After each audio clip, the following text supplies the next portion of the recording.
All right, so as I've shared, this book I put out last month once I realized that you could do direct on demand printing with Amazon and just work out your own PDF file or doc file X and figure out how to upload it, do your imaging for your cover and stuff like that. I'm still really working on ways to make the books better as far as formatting and cover imagery goes, but the content is going to always be personal to me. This is my way of working out some of the things in my head, as I've said before. So this first book, Rediscovering the Way, was a process that I really had been on for my whole life. I didn't grow up in a Christian household, but I had a personal experience of God revealing himself to me when I was 9 years old. I don't believe I put that in this book.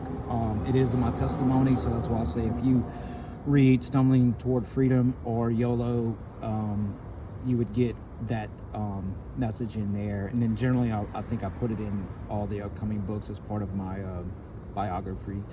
But in this one, I go through how I don't just accept things blindly, and I don't think anybody should. I think truth, if it's true, can withstand questions, scrutiny, testing, research, and everything else. So I went through ancient texts that wouldn't be considered scriptural because it's not canonized. If you don't know what that means, then it's just what churches today consider as scripture, the 66 books. If you're Protestant, 73 books if you're Catholic, and 88 books if you're Ethiopian.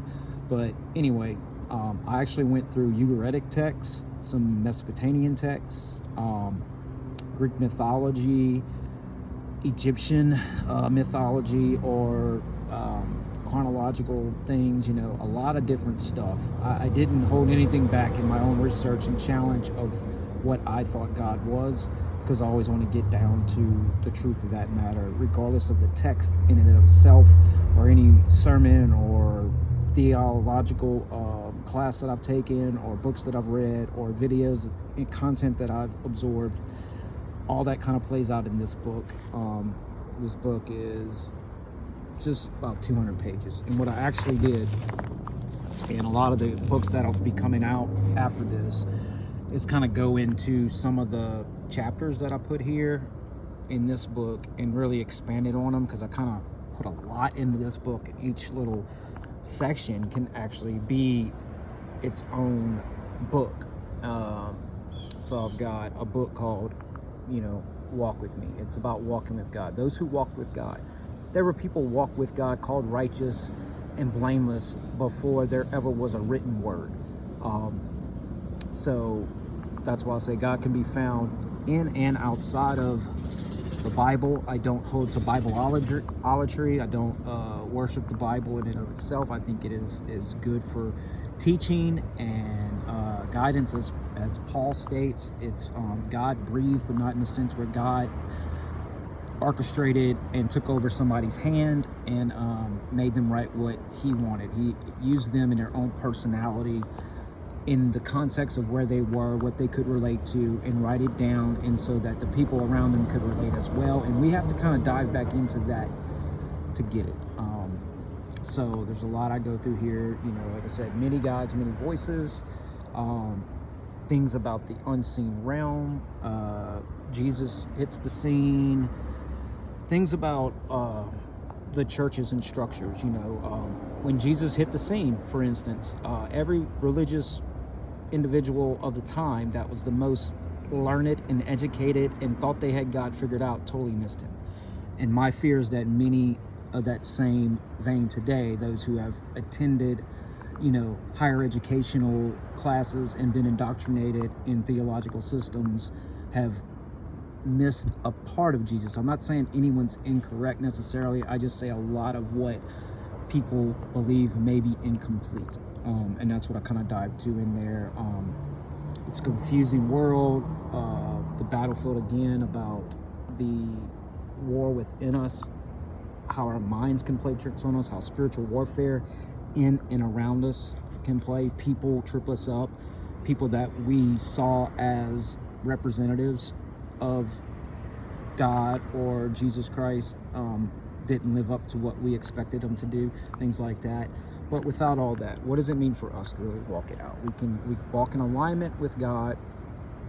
We learn to hear him, and the difference between hearing him and hearing ourselves, or hearing an enemy that's trying to knock us off.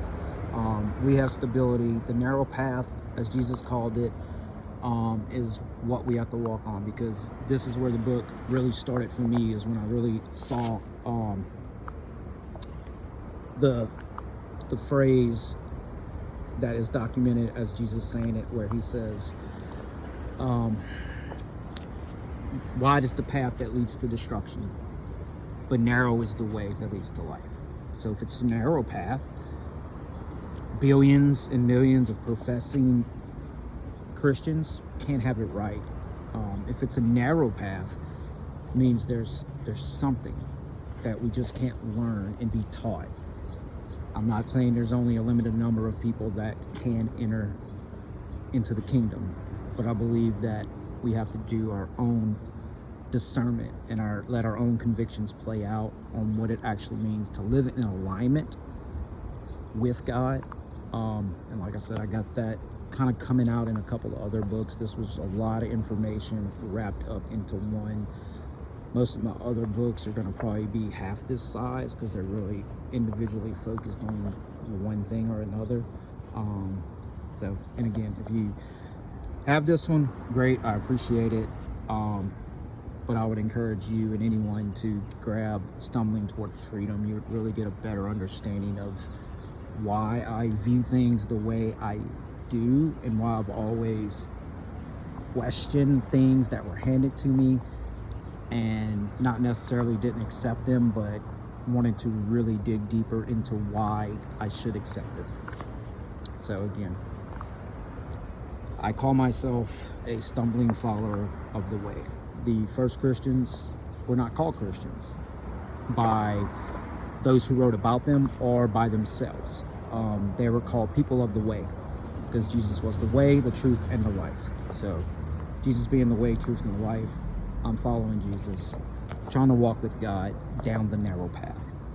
If you want to join me, I try to write these books as a conversation, not as me presenting facts, because I don't know anything. I'm not an expert.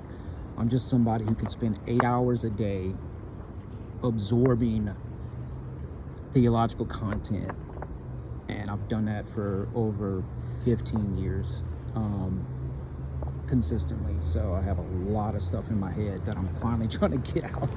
So I appreciate anybody and everybody who's got this on Amazon. Again, it's Rediscovering the Way. That's my wife's copy. The way that leads to truth and life, because Jesus said, I'm the way, the truth, and the life. Nobody comes to the Father except through me. There's a lot of things in here. We're talking about spiritual warfare, everything. And like I said, I kind of put that everywhere. But appreciate it. Follow me on Amazon and keep up with all the new and upcoming books. And I don't know if you can hear this, because there's a lot of background noise because of the foot traffic, but it's the only time I got it. Appreciate you.